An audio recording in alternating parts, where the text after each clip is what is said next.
Welcome to Profiles in Caring. I'm Kimberly Perkins. Today's story brings us back to Ethiopia with a new group called the Mesesso Foundation. It was formed as a result of a humanitarian trip to Ethiopia to visit young girls who were being assisted with their education. Well, as they visited with the young girls, they asked themselves two questions. What is the family and living situation of these children when they go home at the end of the day? The second question asked was, what is next for these children when they graduate from secondary school? Their mission is to provide sponsorships for vulnerable and disadvantaged children in Ethiopia for education and access to health care. And beyond that, to invest in the overall well-being of the sponsored child and their family through microfinance programs and skill training to help them create a viable present and a sustainable future. And it all began with one young girl named Honey and an American with a big heart, Rod Boone. Photojournalist Lynn Peterson brings us the story.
Well, I went on a humanitarian trip to Ethiopia.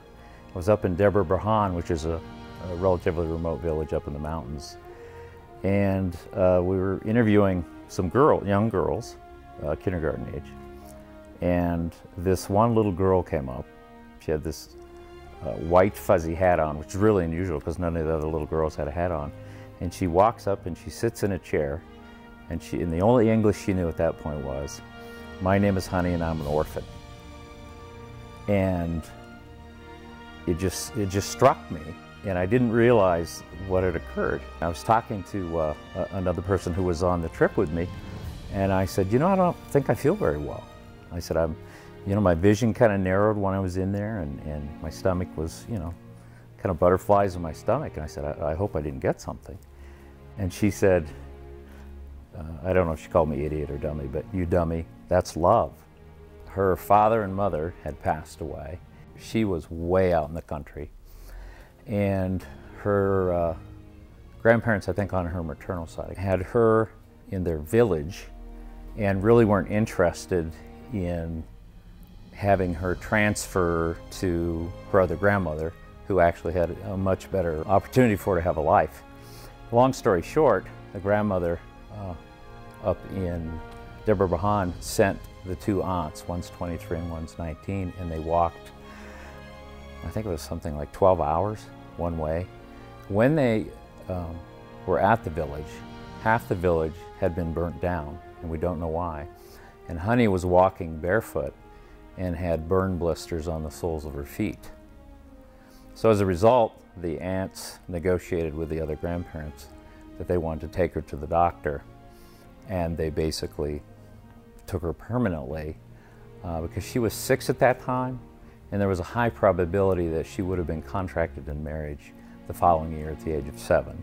Anyway, she wound up in a much better situation with her grandmother, who was a very hard-working person.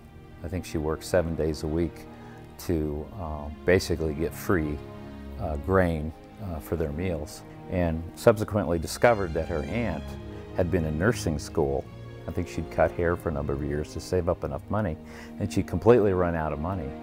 And so as we began to investigate Honey's family, we sponsored this 23-year-old aunt to go to a nursing school. I was so struck by this little girl named Honey that it really not only changed my life while I was there, but since then. And Ron never would have predicted how significant that change would be. Ron had become inspired now to want to help the entire family, not just the girl's education. So he and a local Ethiopian woman named Serkatis decided to form their own group, the Mesesso Foundation. Mesesso means pillar or centerpiece of the tukul, the houses that are built in the countryside. And we named it Mesesso because it's a family supporting program, and we want to support the whole family. So a pillar, we want to be a pillar for the family unit. But what we do is we do one child at a time, one family at a time, and we locate certain area and we talk to the district office, and they've got a list of people who need help, and we do an interview with the parents and the children, and we select accordingly. And we try to do as much as we can with the funds we have. The families that we're helping, in 5 years, I love to see the children have a better education. I love to see the families in a better condition from what they are right now, which is they're in a very difficult state.